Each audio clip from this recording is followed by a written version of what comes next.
So after yesterday's experiments with the rotary dialer, I started thinking a bit more about keyboards. I think somebody made a comment about a new text input and using the touch pads for keyboard text input instead of the current whatever it is we have with the buttons, which I always find a bit clunky. So this is HexType.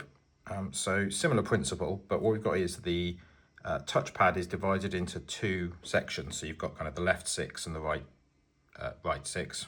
It's left and right the way around. So it's a two-step thing. So you've got your groups of letters, and then you select one. So I'll show you maybe to start off with. So we're just going to type H. E, oops, wrong one. And the L.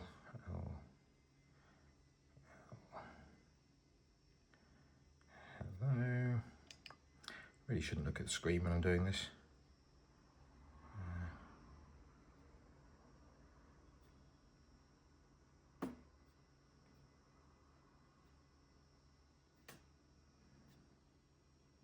So yeah, we can do hello world. Space is on the joystick, left and right. Also, you've got these two left and right buttons. So right is space and left is backspace. We've also got shift. So you just flick the joystick up and you get the capitals or the some of the characters above it.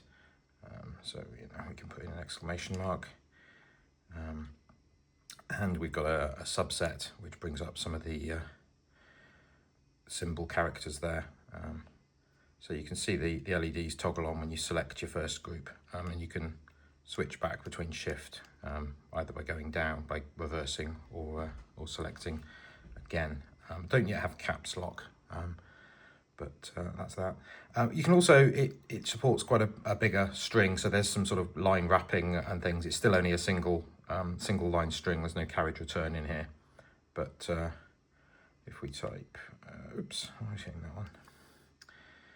It's actually pretty good if you make mistakes. It's not too bad to go back and edit as well. Hello world.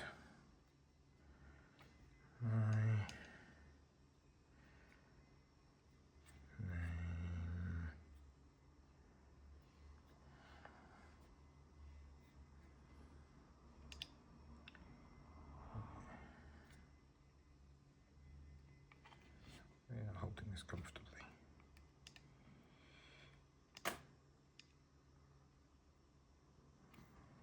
And you can see even with the shift selected, if you select the wrong group, you can move around to it, so you don't always have to go back to find it if you're just off by one. Oops, can't spell my own name.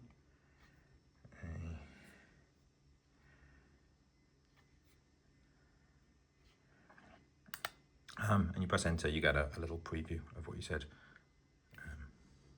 So yeah, that's it really. It's just currently an app that will test this as a text input, but I have written it as a class, so it should be possible to then use as a drop-in replacement in apps instead of the text dialogue. Yeah, I'll stick it in the App Store, have a play, see what you think. One thing I wonder about is whether the grouping is the most logical. So currently it's sort of alphabetical numbers and then the symbols.